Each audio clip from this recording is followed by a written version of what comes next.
Right, so here we're going to do Euro US dollar. So let me go ahead. We're looking at a daily time frame at the moment. So let me just drop this down to a 15-minute time frame. And we'll auto scale this to make this nice and easy to see. Okay, now the very first thing that I want to do is look for the trend, right? And again, just like what I said with covering Kiwi Yen before I jumped right into Kiwi Yen, right?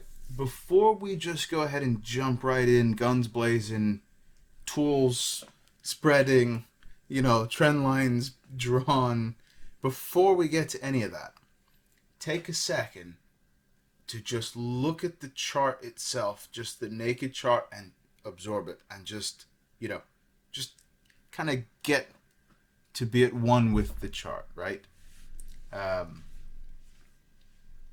And then start your proper analysis. Reason for that, of course, is because you want to identify the trend, and you want to do it correctly, because that's critical. You identify the trend incorrectly, nothing else matters.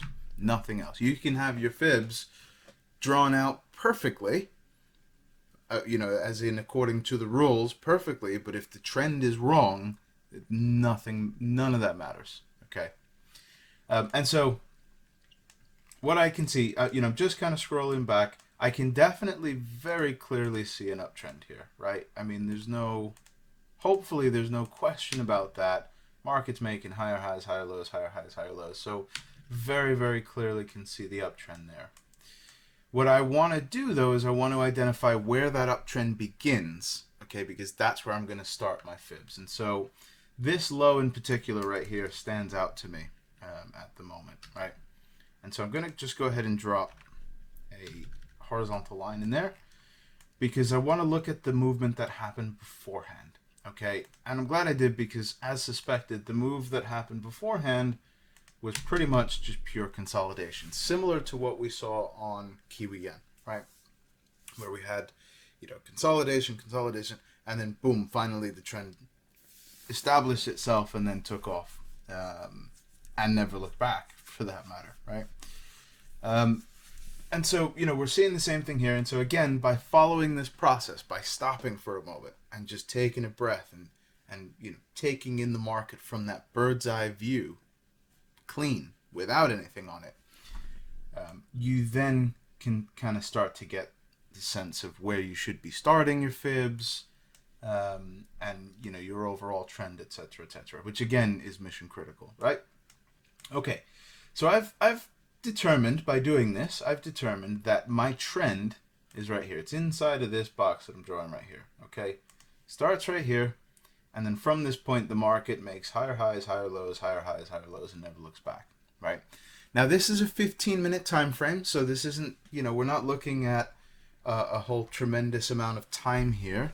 And just because this is an uptrend doesn't necessarily mean that overall euro dollar is necessarily in an uptrend, etc., right? We're just looking at this little snippet of the market, right? This little sort of snapshot, if you like, of this period of time in which the market is definitely uptrending, okay? And because we're dealing with 15, we're going to stay on the 15.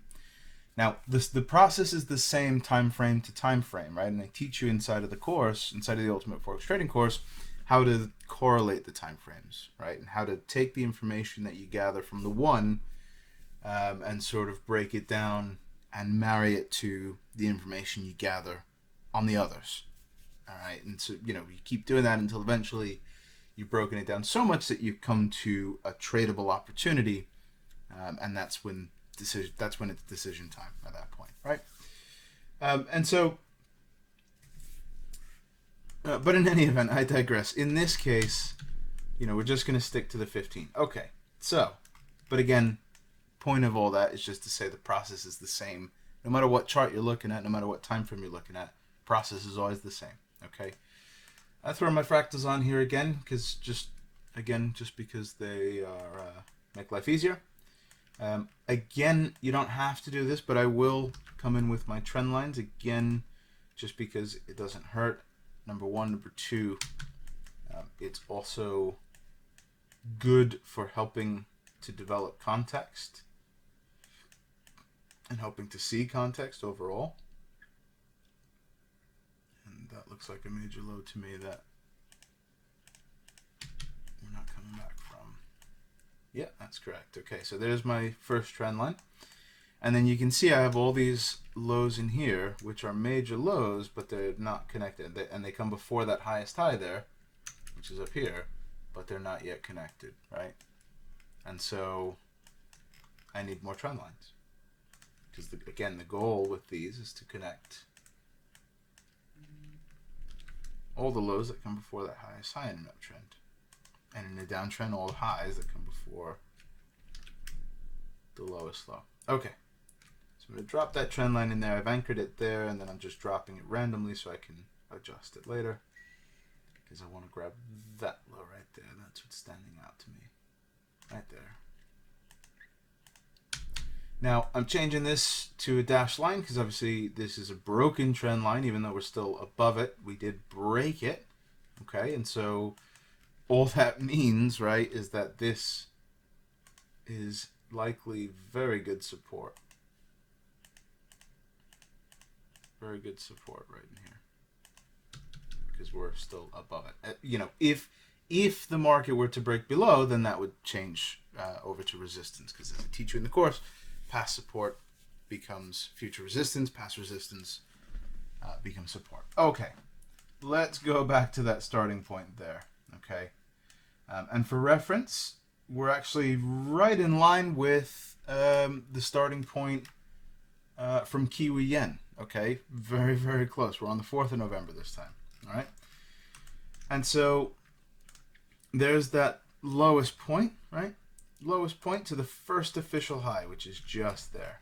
Okay, and I'll come in closer so we can just kind of take this step by step. Okay, lowest point to the first official high just there. 2 candles to the left and 2 candles to the right with lower center wick highs. Okay, we then get a 50% from the look of it. Yeah, 50% retracement. There it is. Which means I should be anticipating an official high will form at or beyond the 1.618, which is just here. And you can see there's that official high. Okay, so I grab my fibs and I spread my a new set, right? A to B, B to C, C to D. C becomes A, D becomes B. Okay, next. Super shallow one toe in the water. We haven't quite made it back to that 38.2% just yet. And so as long as that is still the case, as long as I'm still looking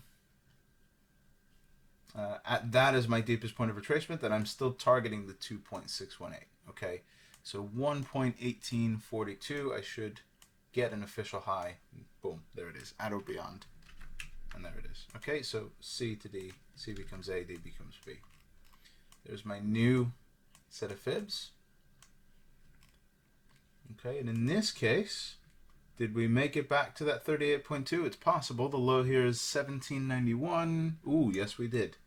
Yes we did. So that is a 38.2%, which means that if we were, you know, had we made it out of the AB boundary and up to that 1.618, then that would have been a new wave. But obviously, we come in deeper first. Still only to a 61.8, so I'm still looking at that 1.618 as my target. So I'm actually going to go ahead and label it now as well.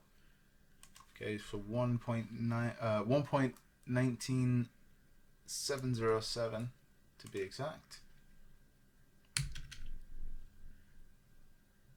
And then that's my deepest point of retracement there. Nice little tweezer bottom right there as well at the 61.8. And you can see it takes a little while, but the market does actually get there. There it is. There it is right there, okay? With the official high forming just slightly beyond the target. So I'm going to come in here to make this easier to see. I'm coming here to grab that low. Okay, so with my Fibonacci retracement tool, once again, I'm going to grab the low. Just going to drop it anywhere, just so that it's easier for me to move about. And then I can already see where the D fulfillment occurred because I've got it marked, and there's that official high right there. Okay, and so We then get a super shallow, and in this case, this is actually my current up AB boundary on this euro US dollar, right? This is the current up AB boundary. There are no additional fibs, at least capital fibs from this point, right?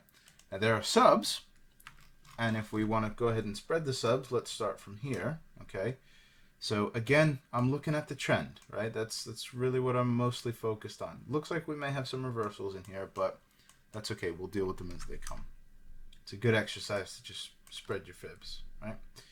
So 5 out to the 1.618. Then we get a 23.6, so a 2.618.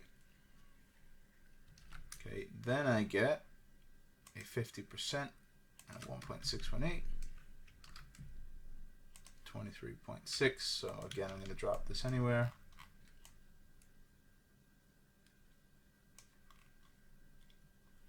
Whoops.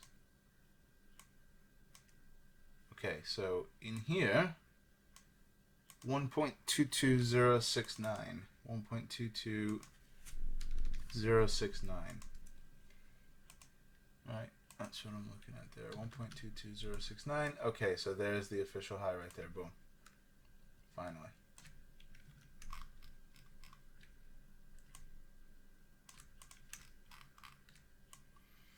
And so in this case, we get a 38.2.